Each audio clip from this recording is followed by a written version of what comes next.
그 약속을 기억합니까? 라는 제목으로 오늘 오후 말씀 하나님과 함께 나누어 봅니다. 오늘이 역대기 마지막 18번째 말씀입니다. 여러분, 남유다 역사에서 가장 안타까운 왕이 요시야 왕입니다.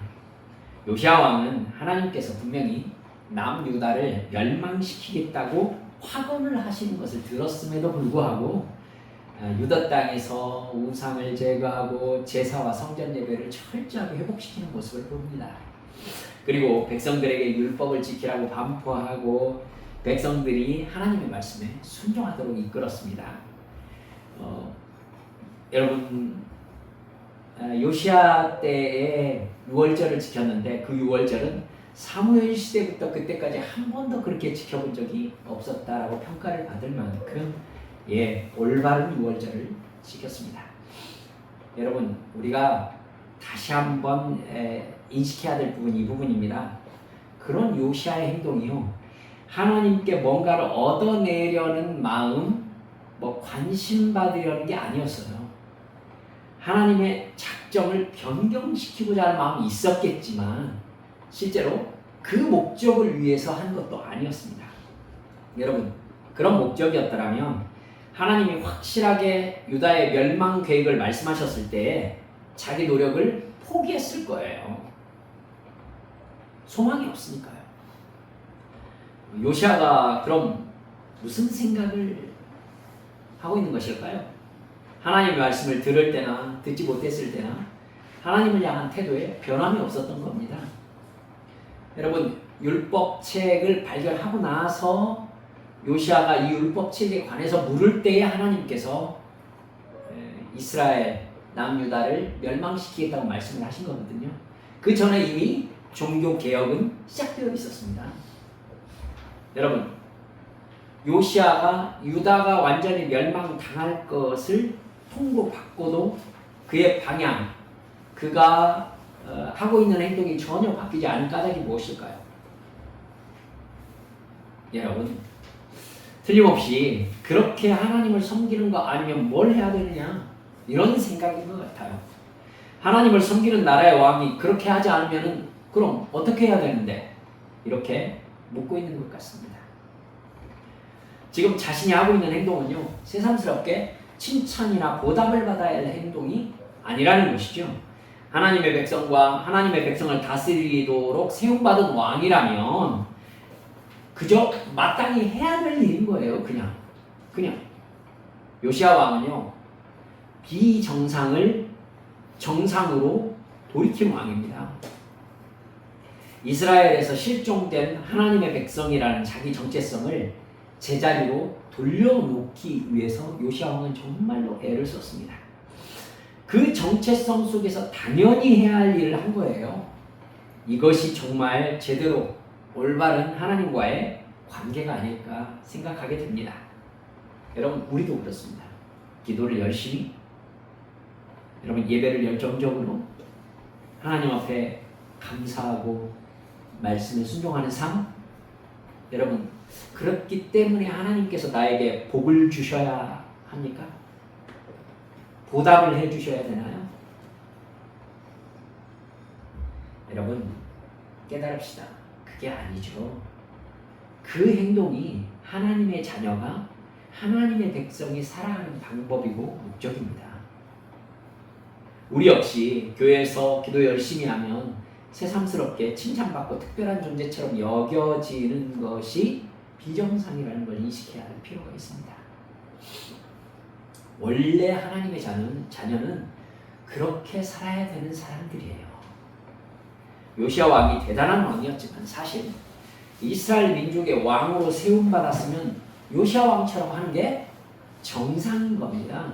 그러니까 다른 왕들이 너무 형편없이 하고 있었기 때문에 요시야 왕이 대단한 것처럼 느껴지지만 사실은 하나님 나라의 왕으로 세움받은 사람이라면 요시야 왕처럼 하는 게 지극히 당연한 것이었습니다. 그래서 여러분, 그 왕처럼 하는 게 정상이어야 하나님이 나의 사랑에 복을 주시는 게 은혜가 될 수 있죠. 이해가 가셔요? 예, 보답이나 보상이 아니라 하나님께서 복을 주시는 게 은혜가 되려면 나에게 이렇게 하는 게 너무 당연하고 자연스러운 것이어야죠. 그거에 대해서 하나님께서 나 네가 참 마음에 들어 하고 복을 주시는 게 하나님이 네 행동에 대한 보답이 아니라 뭐요? 은혜가 되게 하는. 그냥 주시고 싶으신 거예요. 하나님이 너를 사랑하니까, 네가 너무 예뻐서. 이렇게 이스라엘의 마지막 소망이었던 요시야 왕은요, 갑자기 이집트 왕 파라오였던 느고와 전쟁하는 모습이 나타납니다. 느고는 유다를 치러 올라온 게 아니었어요. 여러분, 팔레스타인 밑에 지중해와 홍해가 만나는 좁은 수에즈 운하가 있고요, 그리고 이집트가 있지 않습니까? 그 좁은 곳을 올라오면 유다하고 맨 처음 만나게 되거든요. 근데 느고는 어떻게 하려고 맘먹었냐면 저 위에 아시리아의 갈그미스로 가는 중이었어요. 그때예요, 아시리아가 쇠퇴하고 있었습니다. 그래서 느고는요, 아시리아하고 대전을 벌여서 아시리아를 근동에서 아시리아의 세력을 아주 약화시키고 자기가 근동의 가장 강력한 세력으로 등장하고 싶었던 거예요. 여러분, 근데 요시야 왕이 생각하기에는 전혀 달랐어요. 요시야 왕은 그런 상황이 벌어진다면 지금 남유다는 사실 아시리아에 시달리고 있거든요.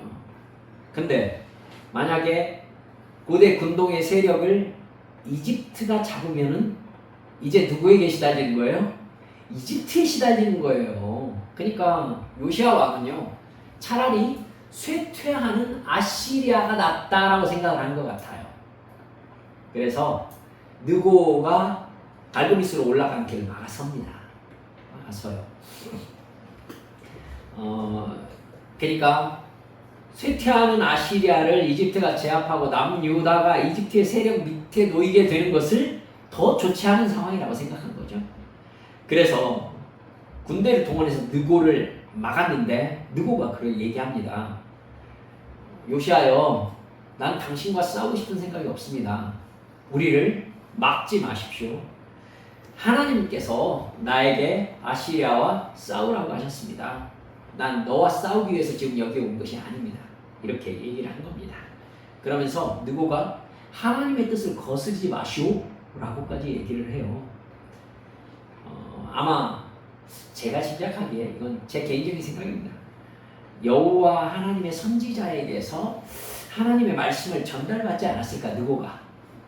저는 그런 생각이 좀 듭니다. 이렇게 자신 있게 내가 여호와로부터 이 전쟁을 명받았다라고 얘기할 정도로, 그러니까 요시아여, 그러니 우리 군대를 막지 말아라 라고 얘기할 정도였으면 아마도 자기의 전쟁에 대한 상당한 정당성을 하나님과의 관계에서 전달받지 않았을까, 이런 생각을 제가 하게 됩니다. 근데요, 요시아가 이상해요. 변장까지 하고 군대에 섞여가지고 느고와 끝내 전투를 벌입니다. 여러분, 요시아가 자기가 아닌 척할 필요가 있었다라는 것으로 보아서 이 전쟁에서 자기가 누구와 싸우는 게 올바른 게 아니다라는 걸 알고 있었을 것이다 라는 짐작이 가능합니다. 그렇죠? 네. 하지만 요시아는 포기하지 않았어요. 자기 생각에는 자기가 지금 하는 게 옳다라고 생각을 했던 것이죠. 요시아는 화살에 맞습니다. 예. 안타깝게도 북이스라엘의 아합 왕과 죽은 게 너무 비슷한 거예요. 화살에 맞고 예루살렘으로 빠져나왔다가 예루살렘에 이르러서 죽고 말았다 성경에 나옵니다. 34장 28절에 하나님께서 말씀하신 대로요, 너는 내가 이곳과 그 주민에게 내리는 모든 재앙을 눈으로 보지는 않게 될 것이다.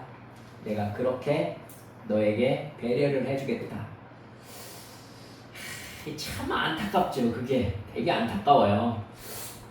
에레미야가 그를 위하여 애가를 지었다라고 35장 25절에 나옵니다. 그렇게 하지 않으면 어땠을까라고 저는 진짜 생각이 듭니다. 물론 제가 너무 지나치게 생각하는지 모릅니다. 하나님께서 당신의 멸망의 날짜를 정해놓고 요시아가 멸망을 보지 않게 하시려고 요시아의 마음을 그냥 내버려 둔 거 아닐까. 그래서 요시아가 죽게 한 것 아닐까라는 생각이 저는 들었습니다. 물론 모든 생명의 주관자이신 하나님의 뜻이 이루어지는 과정이었겠죠. 여러분, 그렇게 안타깝게도 요시아는 39살에 세상을 떠나고 맙니다. 여러분, 그 뒤로 36장은요, 남유다의 The End, 그냥 끝나는 얘기가 쭉쭉 나와요. 하나님께서요, 마치 역대하 36장을 보면은 그냥 요시아가 죽자마자 그냥 남유다를 그냥 끝내시려고 마음먹으셨구나, 이 분위기가 팍 풍겨요. 마지막 장인 36장 안에서 왕이 4번이나 바뀝니다. 역대기는 요시아 왕의 뒤를 왕마다 정말 간단하게 언급만 하고 넘어가요. 요시아 왕의 아들이 여호아하스거든요. 여호아하스가 왕위에 올랐는데 열왕기 하 23장에 보면은요, 그가 석 달 동안 왕위에 있었다고 나와요. 그런데 석 달 동안에 여호와 하나님 보시기에 악을 행했다라고 나옵니다. 악을. 여러분, 그러자 이집트 느고 왕이요, 다시 예루살렘에 나타납니다. 그래서 여호아하스를 잡아가요. 그리고 남유다에 무거운 벌금을 물립니다. 그리고 여호아스의 형제 엘리야김을 여호야김이라고 고쳐서 왕으로 세웁니다. 여호아스 뒤에 왕이 바로 여호야김인 거예요. 영어 이름 호아킨이 여호야김에서 나온 이름입니다. 여호야김은 11년 동안 다스렸어요. 근데 5절에, 오늘 보면 5절 보면 그가 하나님 보시기에 악을 행했다, 이렇게 기록합니다. 그의 시대에 드디어 바벨론 느부갓네살이 예루살렘에 1차 침입합니다. 6절을 보면 여호야김은 바벨론으로 붙잡혀갔다, 이렇게 기록되어 있습니다. 여러분, 여호야김이 어떻게 죽었는지에 대해서는 정확한 정황을 알기가 어려워요. 근데 지금 오늘 본문에서는 바벨론으로 붙잡혀갔다, 이렇게 얘기하고 있는데요. 열왕기 하 24장 6절에서는 뭐라고 하느냐면 그가 예루살렘에서 그냥 별일 없이 죽은 것처럼 묘사되어 있거든요. 근데 예레미야 22장 16절, 그러니까 같은 시대 사람인 거죠. 예레미야 22장 19절에서는요, 그가 끌려 예루살렘 문 밖에 던져지고 나귀같이 매장함을 당하리라, 이렇게 기록되어 있어요. 예레미야가 여호야김의 죽음을 예언하는 것이죠. 36장 30절에서는요, 여호야김에 대하여 이와 같이 말씀하시니라, 하나님의 말씀을 전하고 있어요. 예레미야가 그의 시체는 버림을 당하여 낮에는 더위 밤에는 추위를 당하리라, 이렇게 예언되어 있습니다. 아마 예레미야의 예언대로 여호야김이 비참하게 죽었을 것이다, 이렇게 예상되는 이유입니다. 요시아 왕의 아들 여호야김 왕이 죽자 여호야김의 아들 여호야긴, 미은입니다. 김이 아니라 여호야긴이 왕위에 오릅니다. 기껏 8살이었습니다. 어린애죠. 근데요, 100일 동안 왕위에 있었다고 나오거든요. 근데 여호와 보시기에 악을 행했다고 나와요. 대체 무슨 짓을 했는지 궁금할 지경입니다. 8살 애가 악을 행했으면 뭘 했을까? 근데 그걸 악이라고 성경에 기록한 걸로 봐서요, 야, 저는 사탄의 역사가 이렇게 강하구나, 사람의 악의 본성이 이렇게 강하구나, 이런 생각이 전 들었습니다. 느부갓네살은요, 사람을 보내서 여호야긴을 바벨론으로 잡아갑니다. 그리고 여호야긴의 숙부를 왕위로 세우거든요. 그 숙부가 누구냐면 요시아 왕의 아들 중에 마따니아라는 사람이었어요. 여러분, 그러니까 여호야김이 요시아 왕의 아들이잖아요. 그러니까 여호야김의 아들이 여호야긴인데, 여러분 그러면 요시아로서는 손자인 거죠. 근데 느부갓네살이 여호야긴을 잡아가고 그의 숙부를 왕위로 세웠다라고 한다면 다시 요시아의 아들로 왕을 세운 것이죠. 예, 그렇습니다. 마따니아였는데 그 이름을 시드기야로 느부갓네살이 고칩니다. 여러분, 이스라엘의 마지막 왕입니다. 시드기야 21살 때였습니다. 그가 역시 11년 동안 왕위에 있었는데, 우리가 오늘 읽은 본문에서 시드기야가 어떤 죄를 저질렀는지 길게 언급되어 있어요. 12절에 보면 그의 하나님 여호와 보시기에 악을 행하고, 여러분 그러니까 여호아스, 여호야김, 여호야긴, 시드기야 이 네 명의 왕이 짧게 왕위에 있으면서 계속 뭐만 한 거예요? 악을 행한 거예요. 악을. 선지자 예레미야가 여호와의 말씀으로 일러도 그 앞에서 겸손하지 아니하였다라고 나옵니다. 여러분이 예레미야를 읽으셨으니까 기억하고 계시겠지만, 여호야김은요, 예레미야가 하나님의 말씀을 기록한 책을 주니까 그 책을 서기관에게 읽게 하면서 한 장 읽을 때마다 그걸 책에서 칼로 쫙 찢어내가지고는 난로에 던져서 불쏘시개로 삼았던 사람이 여호야김입니다. 여러분, 하나님께서는 예레미야를 통해서요, 남유다를 징벌하는 채찍으로 바벨론의 느부갓네살 왕을 택하셨다라고 말씀하셨어요. 여러분, 이건 하나님이 정하신 것이었습니다. 하나님께서 느부갓네살에게 권력을 주셨으니까 그에게 저항하지 말고 항복하라고 하셨어요. 예레미야를 통해서.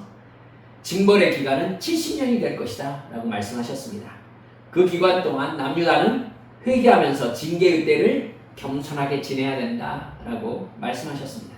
하지만 시드기야는요, 이집트를 이용해서 느부갓네살에게 대항하려고 마음먹고 자기를 왕으로 세운 느부갓네살을 배신합니다.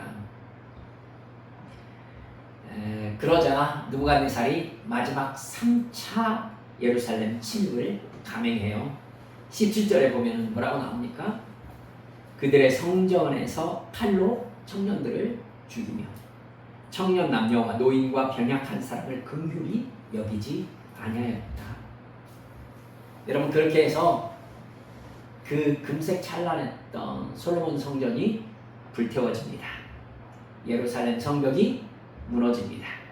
궁궐도 불살라집니다. 여러분, 솔로몬 궁궐이 성전은 7년간 지었는데 궁궐은 14년간 지을 정도로 어마어마한 건물이었어요. 그거 남김없이 태워집니다. 남은 사람들은 모두 다 바벨론의 포로로 끌려갑니다. 20절에 보면은 포로로 끌려간 이스라엘 민족은 모두 갈대아 왕과 그의 자손의 노예가 되어 바사국이면 페르시아입니다. 페르시아 제국이 통치할 때까지 이르렀다, 이렇게 기록되어 있습니다. 그러면서 이에 토지가 황폐하여 땅이 안식년을 누림같이 안식하여 70년을 지냈다, 이렇게 말씀하시죠. 하나님의 율법을 지키지 않았을 때부터 가나안 땅은 안식년을 지켜야 된다라는 하나님의 율법에 순종한 적이 없다는 것을 일부러 드러내고 있죠.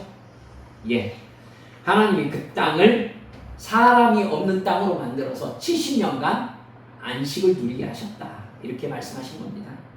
이렇게 36장에 기록된 4명의 왕 모두 여호와 하나님이 보시기에 악을 행했다라는 말로 평가, 여러분 그렇게 평가되었다는 얘기는 법정 용어로 하면 그렇게 기소된 겁니다. 기소. 그리고 기소에 대한 형벌 조치가 취해지는 것이 나머지 36장의 내용인 거예요. 여러분, 우리가 기억해야 할 것이 이 모든 과정에서 하나님께서 약속을 철저하게 지키고 계신다는 말이에요. 역대기 요절이 뭔지 아세요? 기억하고 계십니까? 역대 상하의 요절이 무슨 말, 어떤 말씀이에요? 기억나세요?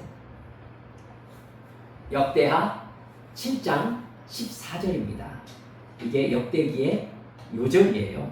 솔로몬 왕이 성전을 건축하고 성전 낙성식을 행했잖아요. 예. 그리고 백성들 앞에서 하나님께 마치 대제사장처럼 기도를 하잖아요. 이럴 때 이 성전을 향해서 혹은 이 성전에서 기도할 때 하나님께서 하늘에서 들으시고 이렇게 응답해 주십시오. 이렇게 부르짖어 기도하는 대표 기도를 하거든요. 그날 밤에 솔로몬에게 하나님께서 하신 말씀이 역대하 7장 14절이거든요. 뭐라고 하셨냐면은 유명한 말씀이죠. 내 이름으로 일컫는 내 백성이 그들의 악한 길에서 떠나 스스로 낮추고 기도하여 내 얼굴을 찾으면 내가 하늘에서 듣고 그들의 죄를 사하고 그들의 땅을 고칠 것이다. 이게 하나님께서 솔로몬이 구체적으로 상황을 예시를 하면서 하나님께 부르짖어 기도했던 기도에 대한 응답이었던 거예요. 하나님과의 관계에서 가장 중요한 요점들을 말씀하셨어요. 하나님께서 이스라엘의 죄에 대해서 징계를 하실 때에 죄를 회개하고 악한 길에서 떠나 스스로 어떻게 낮추고 기도하여 하나님을 찾으면 그들의 죄를 사하시고 그들의 고통스러운 상황을 고쳐주시겠다는 겁니다. 이 약속을 여러분 시드기야 왕의 죄를 언급하는 내용과 한번 비교를 해보세요. 12절에 여러분 보세요. 선지자 예레미야가 여호와의 말씀으로 일러도 그 앞에서 어떻게 했다고요? 겸손하지 아니하였다. 여러분 자기를 낮춰야 되는 게 맨 처음 과정이잖아요. 하나님 앞에 내가 죄를 지었다고 그래서 나는 하나님의 벌을 받을 수밖에 없는 죄인이라고 인정하는 자기 낮춤이 하나님의 용서와 회복으로 나아가는 첫 번째 단계입니다. 그러나 시드기야는 하나님 앞에서 전혀 겸손하지 않았습니다. 예레미야를 비롯해서 여러 하나님의 사람들을 보냈지만 마음을 낮추지 아니하였다는 거예요. 둘째, 13절에 보면은 악한 길에서 떠나 하나님께로 돌아오지 않았습니다. 여러분, 우리가 몇 번 역대기 보면서 살펴봤던 게 있죠. 하나님께서 몇 번 아사 왕 통해서 이렇게 얘기하셨던 부분 생각납니까? 너희가 내게 돌아오면 내가 너에게 돌아가리라. 너희가 나에게 휴보하면 내가 너희에게로 휴보하겠다 라고 말씀하시잖아요. 여러분 시드기야에 대한 예레미야서의 기록들을 보면은요, 시드기야는 전혀 하나님께 돌아가지 않습니다. 휴보하지 않아요. 하나님의 경고를 듣고도 내가 무슨 잘못을 했느냐고 버텨요. 여러분 깨달아야 돼요. 이렇게 하지 않으면 시드기야 입장이에요. 시드기야가 뭐라고 하느냐면 이렇게 하지 않으면 지금 처해 있는 상황을 어떻게 해결하냐는 거예요. 그러니까 여러분 시드기야는 시드기야 나름대로 성경에서 악을 행했다라고 말하는 행동을 할 수밖에 없다라고 스스로는 생각하고 있었던 거예요. 이렇게 하지 않으면 어떻게 하냐고. 단순히 나쁘다고 생각하지 말아주시라고 말씀드립니다. 여러분도 그러시지만 세상의 모든 사람들은 다 현실에서 모든 상황 최선을 다해서 살아요. 어떤 청년이 뭐 집에서 잠을 자고 게임으로 시간을 낭비한다고 해봅시다. 사람들은 왜 최선을 다해 살아가지 않냐고 하지만 절대 사실은 그 청년은 최선을 다하지 않는 게 아니에요. 시간을 낭비하는 게 아니에요. 자기가 결정한 최고의 선택이 잠을 자는 것이고 게임을 하는 것일 뿐이에요. 즉 그 청년에게는 그게 최선인 거죠. 더 나아가 여러분 도둑질, 거짓말, 살인, 간음 이런 죄를 저지르는 사람도요. 여러분 나름대로는 그것이 그 사람이 그 상황에서 할 자신의 최고의 행동인 거예요. 최선을 다한 행동인 거예요. 여러분 그 행동을 하면서 나는 죄를 저지르고 있다. 나는 악인이다. 이렇게 생각하면서 행동하는 사람은 없어요. 자기 나름대로는 할 만한 행동을 한 것이고 자기 나름대로는 옳은 행동을 한 거예요. 문제가 뭐예요? 기준이 무엇이냐? 그 사람이 누구로서 그 생각과 행동을 하고 있느냐? 이게 문제인 겁니다. 그 부분을 여러분 가볍게 생각하지 말아주셨으면 좋겠어요. 제가 유튜브 영상에서 이런 내용을 본 적이 있어요. 제 마음속에서 생각이 되게 많이 되더라고요. 제가 그대로 이렇게 타이핑을 해왔으니까 한번 들어보세요. 안중근 의거 이후 안중근의 큰아들 안문생이라고 나오더라고요. 큰아들 안분도는 7살에 길에서 누가 준 과자를 받아먹고 집으로 돌아가던 중 길에 쓰러져 죽었다. 이토 히로부미 저격 30년 후에 두 눈으로 담아본 적도 없는 아버지로 인해 일제 경찰의 감시로 쫓기고 숨어 살아야만 했던 아비 없는 자식이라는 손가락질에 지독한 가난 속에 살아왔던 안중근의 아들 안준생은 나도 살아가야 할 가족이 있다면서 방문사, 일본의 신사인 것 같아요. 방문사를 찾아 이토의 위패 앞에 고개를 숙였다. 아버지 안중근의 죄를 내가 대신 속죄합니다. 이토의 아들을 만나서는 아버지를 대신해 깊이 사과드린다며 사죄했고 이토의 아들은 안준생의 두 손을 잡아주었다. 이후에도 일본 곳곳을 돌며 공개 사죄를 하고 다녔다. 심지어 안준생은 이토의 손자와 의형제를 맺었고 조선 7대 총독 미나미지로 총독의 양아들이 되어 그를 아버지라 불렀다. 대신 많은 돈과 풍족한 삶을 얻었다. 많은 민중들은 안준생을 개자식이라고 비난했고 김구는 암살을 지시했다. 해방이 되었고 가족은 미국으로 보낸 후 안준생은 남한에서 홀로 숨어 살다 한국 전쟁 중 사망했다. 이후 안준생의 아들 안중근의 손자 안웅호는 미국에서 의학 박사로 심장병 권위자가 되었다. 아버지는 나라의 영웅이었지만 가족에게는 재앙이었죠. 나는 나라의 재앙이었겠지만 내 가족에겐 영웅입니다. 이렇게 되어 있더라고요. 어떻게 생각하세요? 편집되었겠지만 대체로 제가 사실들을 이렇게 확인을 해보았습니다. 대체로 사실이더라고요.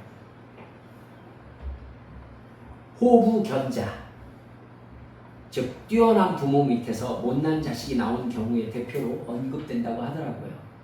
하지만 그 사람에게는 그게 최선이었고 그게 살아가는 방법이었고 그게 그 사람의 선이었던 겁니다. 여러분, 제가 왜 이 말을 드리는 거냐면요, 의를 위해 살아간다는 것이 정말 만만하지 않다는 것을 우리 성도들께서 분명히 인식하셨으면 좋겠다 싶어서 말씀드린 거예요. 우리의 삶의 기준이 명백하지 않으면요, 우리는 무엇이 진짜 선인가, 어떻게 살아가는 것이 올바른 것인가 알기 어렵습니다. 시드기야 역시 나름대로 최선을 다해 자기 나름대로 산 결과가 하나님 보시기에 악을 행하는 것이었어요. 하나님의 말씀과 맹세에 불순종하는 것이었습니다. 그래서 그 나름대로의 최선에 대해서 하나님이 반드시 평가하시겠다고 말씀하신 겁니다. 시드기야는 결국 3년간 예루살렘이 포위당했다가 함락당하는 날 예루살렘 성을 빠져나가서 도망갑니다. 하지만 곧 붙잡혀요. 그리고 느부갓네살 왕이 앞에 끌려갑니다. 그리고 자기 눈 앞에서 아들들이 살해당합니다. 그리고 느부갓네살은 시드기야의 두 눈을 빼버립니다. 그러니까 시드기야가 마지막으로 본 장면이 뭐가 되는 거예요? 자기 자식이 죽는 장면을 마지막으로 자기 눈으로 본 것을 절대 잊을 수 없겠죠. 그리고 사슬에 묶여 바벨론으로 끌려가서 거기에서 죽는 날까지 옥에 갇혀 있다가 죽었다고 에레미야 52장 11절에 나옵니다. 여러분 이렇게 물어볼까요? 이런 결론을 시드기야가 예측했다면은 악을 행했을까요? 안 했겠죠. 하나님은 약속을 지키셨습니다. 내 행동이 내 나름대로는 최선이고 나름대로는 옳지만 그것이 정말 하나님 보시기에도 옳은지 알려주시려고 뭘 주셨냐면 성경을 주신 거예요. 그래서 그 성경을 깨닫게 하는 영으로서 성령님을 우리에게 보내주신 거예요. 이게 기준이고 이 기준에 따라 모든 사람의 삶이 천국과 지옥, 의인과 죄인, 하나님의 자녀와 사탄의 종으로 판가름 나는 순간이 예수님의 재림때인 겁니다. 성령님은 우리에게 죄와 의와 심판에 대해서 가르쳐 주십니다. 무엇이 하나님의 뜻이며 무엇이 내 육체적인 욕심인지를 가르쳐 주십니다. 그래서 그냥 최선을 다하는 것이 아니라 하나님의 말씀에 순종하는 최선이어야 하나님께서 의로운 삶으로 인정해 주시는 것이죠. 반드시 약속을 지키시는 하나님이심을 잊지 마십시다. 하나님의 심판의 약속을 지키실 날이 여러분 바짝바짝 다가오고 있습니다. 그 약속을 기억하면서 그 약속에 합당한 주의 자녀로 오늘 하루하루를 살아가시는 우리 믿음의 성도들 모두 되어주시길 주의 이름으로 축원합니다. 우리 함께 기도합시다. 여러분 이렇게 남유다의 역사가 마무리되었습니다. 그래서 남유다는 이제 나라로서의 남유다는 사라졌습니다. 이래서 저는 성경이 사실이라고 생각합니다. 자기 나라의 역사를 이런 식으로 기록하는 민족은 없으니까요.